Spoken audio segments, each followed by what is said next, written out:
Anna Morris, thank you very much for being on the show. It is a pleasure to have you here. Thank you, Mattel. It's a pleasure being here.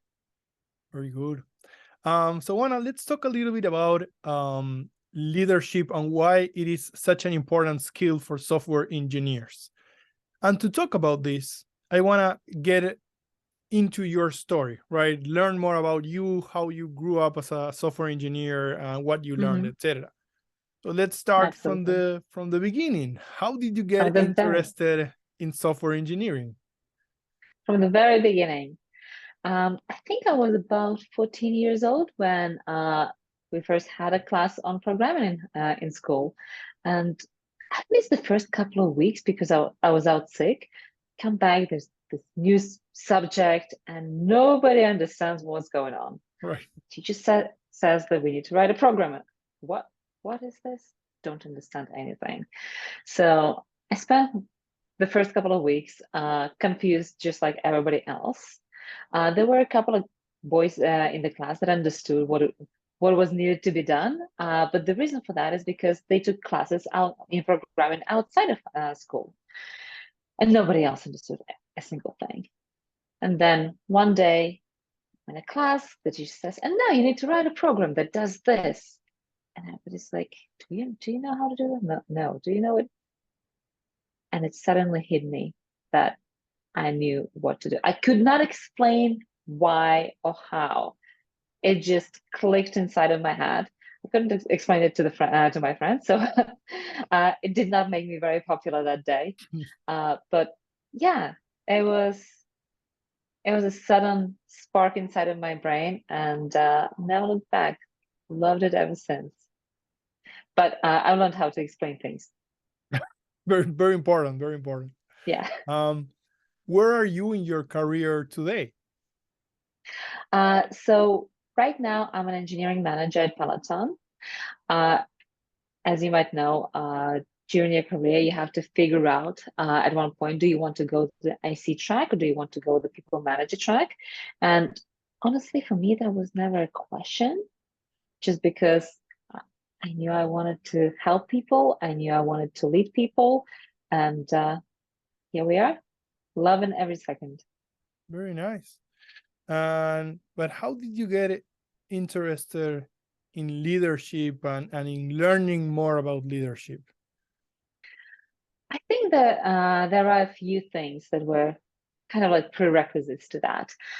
One of them is just naturally, I love organizing people. I love understanding people.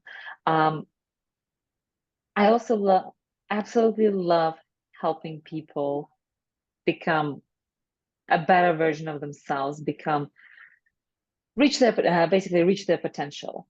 Right. And last but not least was, I want to say, about 10 years ago, I got very interested in understanding myself and understanding why I do things I do and who I am and what motivates me. How does my brain work? How does motivation work for me? And so I went to the library and I took a bunch of books on psychology. I read all of them.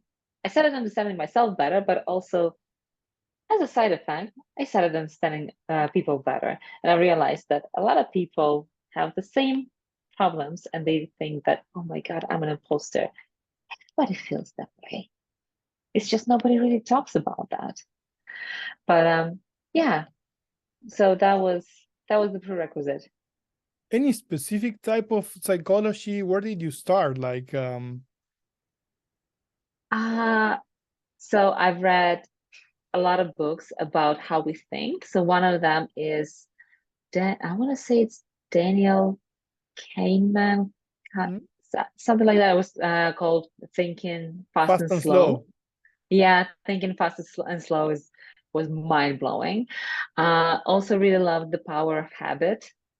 That was a very super, if you haven't read it, Charles Duhigg.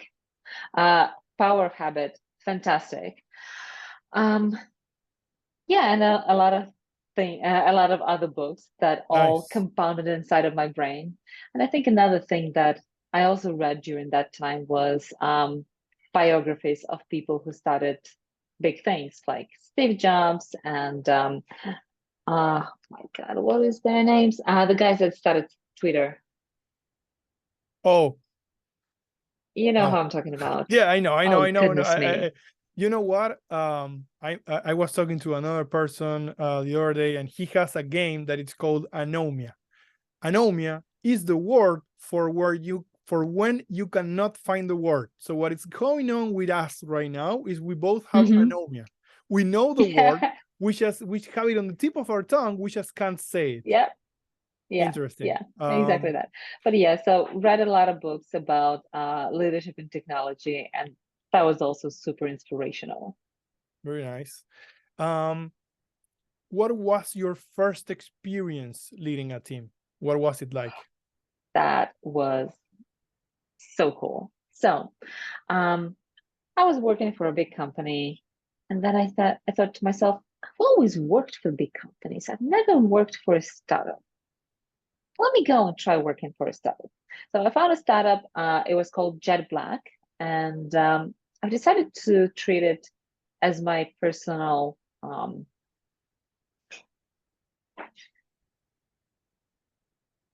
as my personal trial Okay. of different things that I wanted to do. One, I wanted to work at a startup.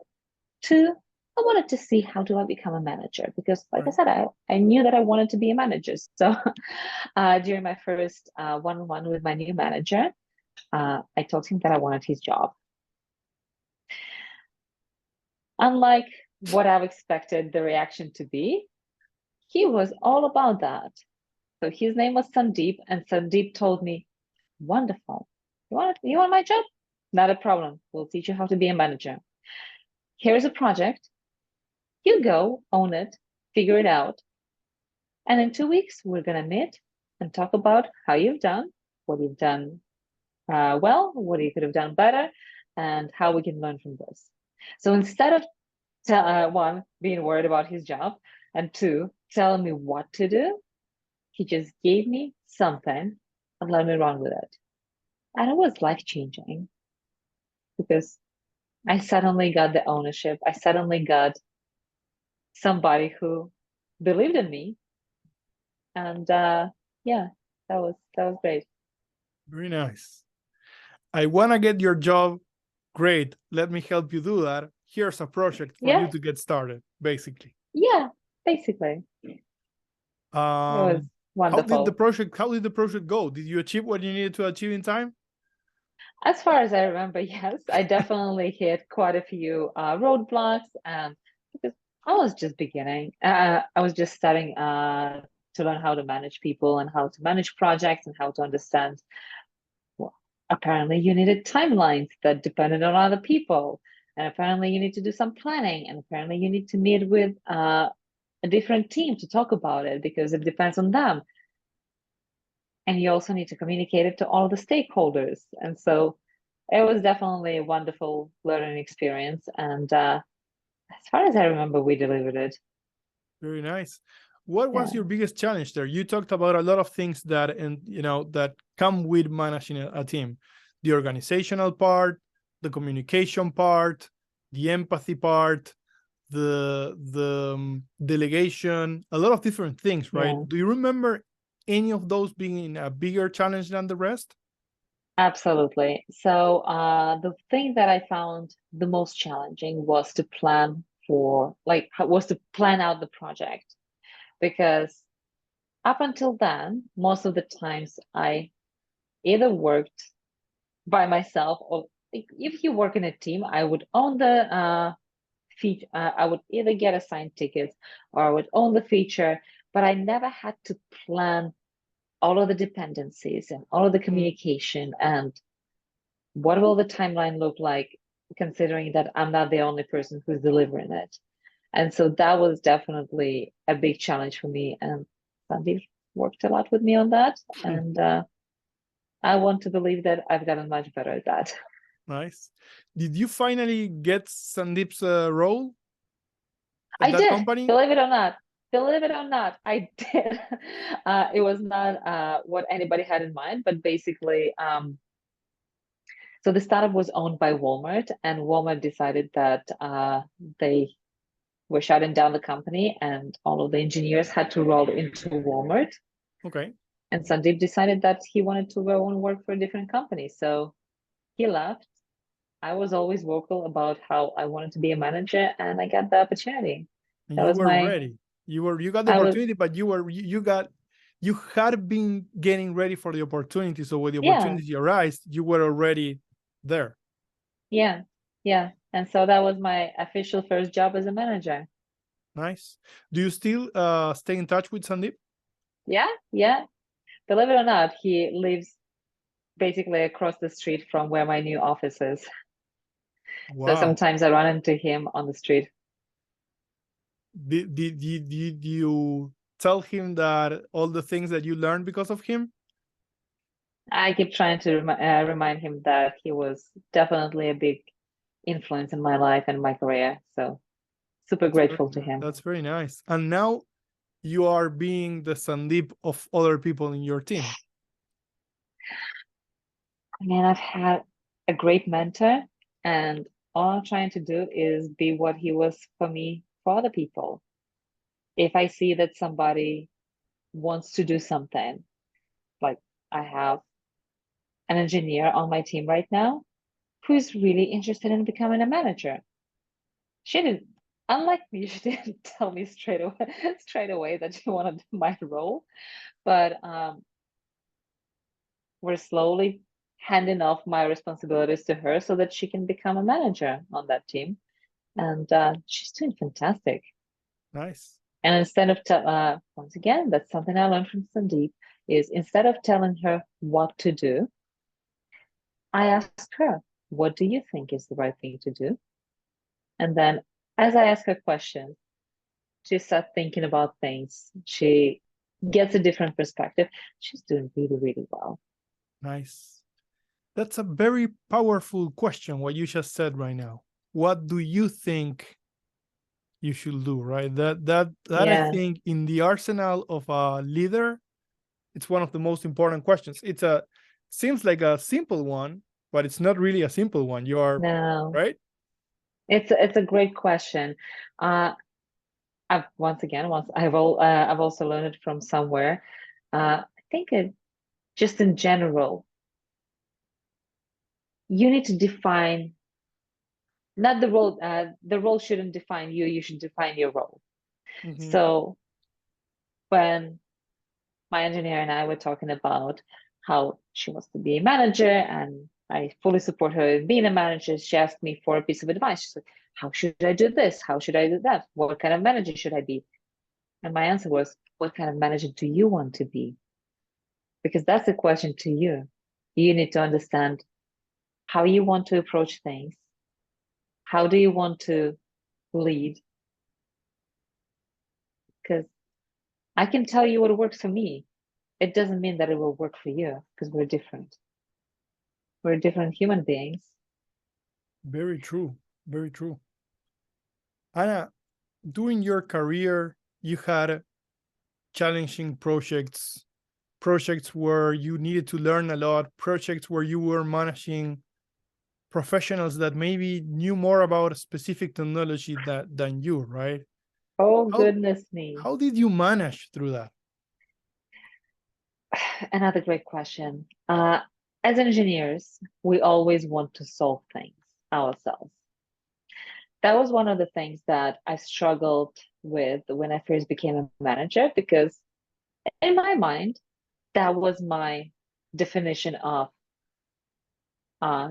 work. This is where I was useful. I knew how to write code. Suddenly I became a manager. Okay, I will have a couple more things, but I will still write code and I will still deliver maybe just a point or two fewer per sprint.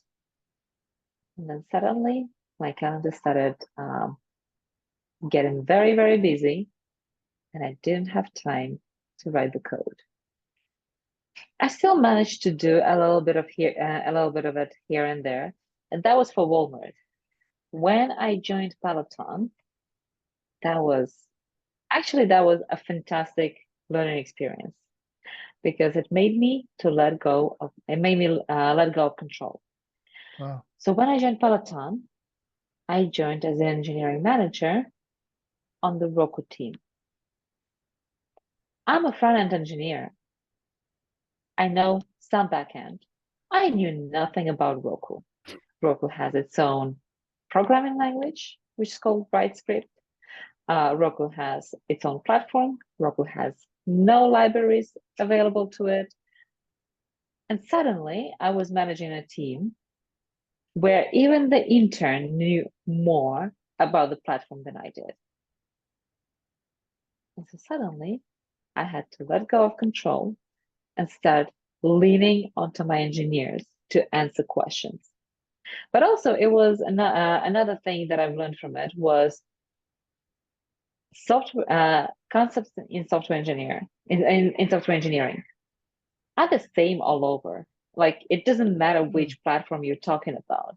Even though I knew less than everybody else did about Roku, I could still lead a technical discussion. I could still suggest things about architecture because I've used them on different platforms. And suddenly you realize that the concepts repeat themselves throughout different platforms. So when you get the concepts right, you know how to ask the right questions. Yeah, yeah. Or you can say, hey, will something like this work in here? Will something like that work in there? Have you thought about this? Have you thought about that? Have you tried this particular piece of software that helps you figure out what kind of API calls it's making? Right. And suddenly you realize that those concepts apply everywhere.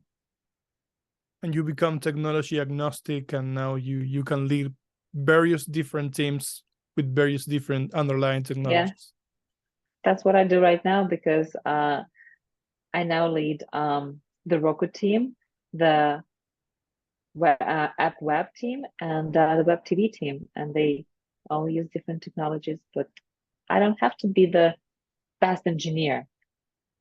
I have to be the best manager. I have to be the best leader. Nice. Where do you want to go with your career? What's next for Anna? That is yet another great question. As I've mentioned, right now I am getting one of my engineers to step in to become a manager of one of my teams, which means that I'm taking myself slightly further away from the day-to-day operations of that team. I'm starting to think more and more about the strategy and what makes sense from both technological and user point of view for all of the platforms. Does it mean that we need to work closer with different teams? Well, I need to go and meet those teams and understand what they're doing. And that's how I will get the bird's eye view on what is going on with technology at our company. So I guess I like to think of myself as an do you call it entrepreneur? Entrepreneur, the one that figures things out within the company. Yes. Yeah. So I'm very excited to learn more about strategy. I'm very excited to learn more about how to bring teams together and what projects we can deliver within the company. Very nice. And how are you getting there? How are you learning all of that? Is it and I think I don't know Sandeep, but I feel like I know him, right? So is this, are you living through Sandeep moments where someone is delegating stuff with you that is pushing you out of your comfort zone, and then you are learning more about strategy? Are you going and studying that somewhere? How are you learning more about that strategic point of view? Exactly that. So I'm definitely pushing myself out of the comfort zone. So I need to learn more new things and things that I haven't done before. I need to redefine what my value to the company is, which means one, I read a lot of things about what technology leaders do. I go and meet other people that lead, or not even lead. I meet a lot of people in the office. I learn about what they do. I learn about their struggles, and I also work with a career. I want to say career coach, executive coach. I work with an executive coach who's helping me a lot to think differently about problems. So, for example, when you're trying to innovate, think about the same piece of software, but think about it from the engineering point of view, from the CEO's point of view, from legal's point of view. Where is there something that you can do to make those people's lives easier and better? So that executive coach really, really helps me to get a different perspective. And also, I'm a part of a tech leaders mastermind, which helps me to connect with other people who are going through similar parts in their career, and hear about their challenges and share my challenges, and get that hive mind to solve a problem, or give me a suggestion on what I can be doing. Very nice, very nice. Um, do you two questions? Mm-hmm. What happens when you are in the comfort zone for too long, and do you typically get someone pushing you out of the comfort zone, or do you have like an inside engine that pushes you out of the comfort zone all the time? It is the second one. Uh, Honestly, so far, every job that I've left was because I was no longer as challenged, and I started looking for something new. So far at Peloton, I keep being challenged. So, for example, when I first came in, I was a manager at a team where technology was new to me. Then I took over a couple of projects. Once again, something new, something interesting, something challenging. Took over a couple more teams, had to figure that out, had to grow as a leader. And now I've realized that there is an engineer who wants to basically take my place in one of the teams. I need to help her get there, step away. So I try to push myself outside of the comfort zone as fast as possible, because otherwise I get bored. Right. That's not a good thing. How No, many people do you manage right now? 14. 14. And how do you manage this thing about creating challenges with them, right? Do you sometimes see that any of them is kind of in the comfort zone, and then you go challenge them with something new? How do you manage that with them? Yeah, absolutely. So one of the things that I find to be there are two things. One of them is I have one-on-ones with all of my engineers every week. So one, I know where they are and how they're feeling, and are they challenged enough. I actually ask them if they feel challenged, and I ask them is if there's a project that they would be very interested in taking over and running with.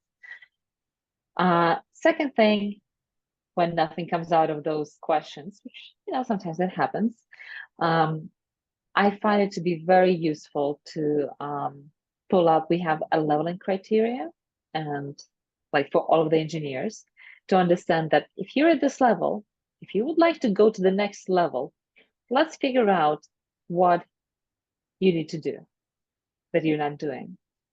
And then we find those opportunities. Because I want to Nice. see people being promoted. You want to be Sandeep for them as well. Um, um, what do you think is the future of coding? There's a lot of things going on this week. ChatGPT 4 is going out. It's the year Yeah, of AI, right? it is the year of AI. What are your thoughts Um, on? so I think that definitely AI is going to be as big of a revolution as, let's say, computers were back in the day, or internet was back in the day. But it's still in its infancy. So it's not like tomorrow we'll all be out of job. it will slowly start getting integrated into our careers, into our lives. We'll adjust. It will adjust. It will probably make us more productive. Probably will create some problems, but just like internet did back in the day. You remember when internet became available to a lot of people in, I want to say like mid-90s, and then there was the dot-com boom and dot-com crash.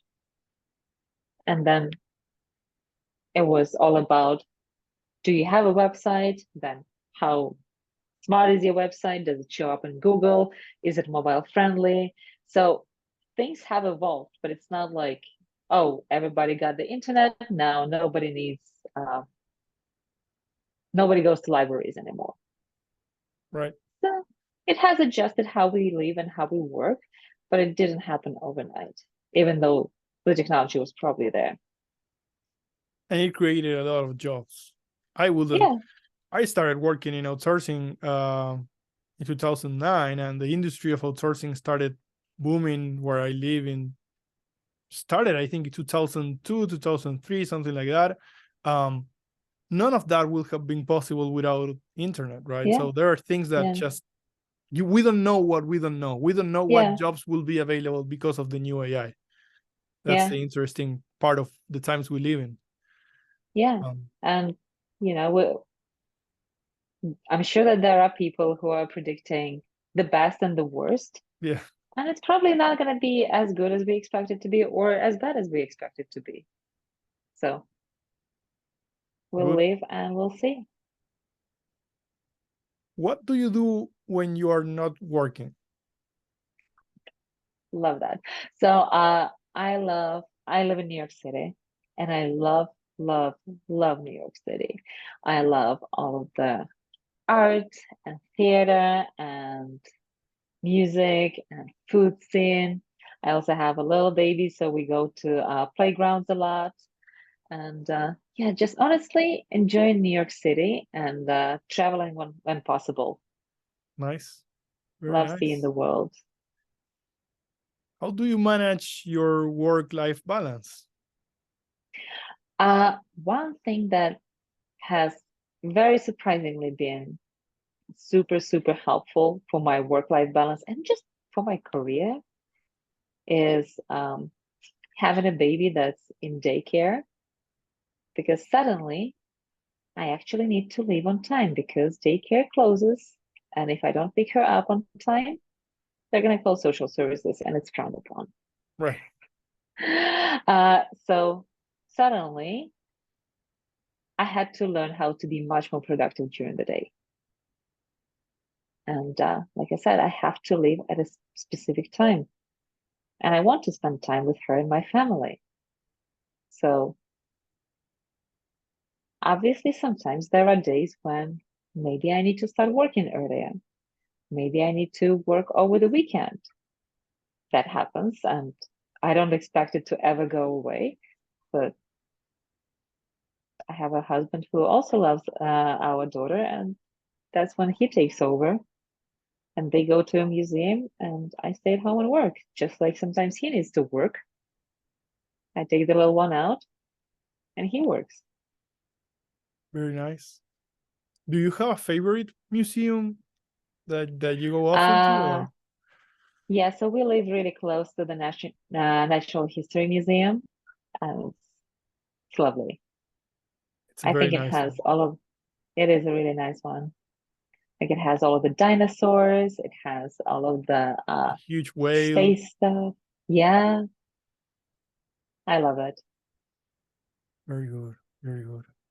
Anna, I appreciate it. You've been great. I'm jealous of you living in New York City. I've been there a lot of times, and anytime I go there, I just get electrified by the energy and the it's just the energy, right? And the fact It that is you the have so energy. many people from around the world. It feels like, to me, I will always say it, and I'm sorry for the other cities in the world.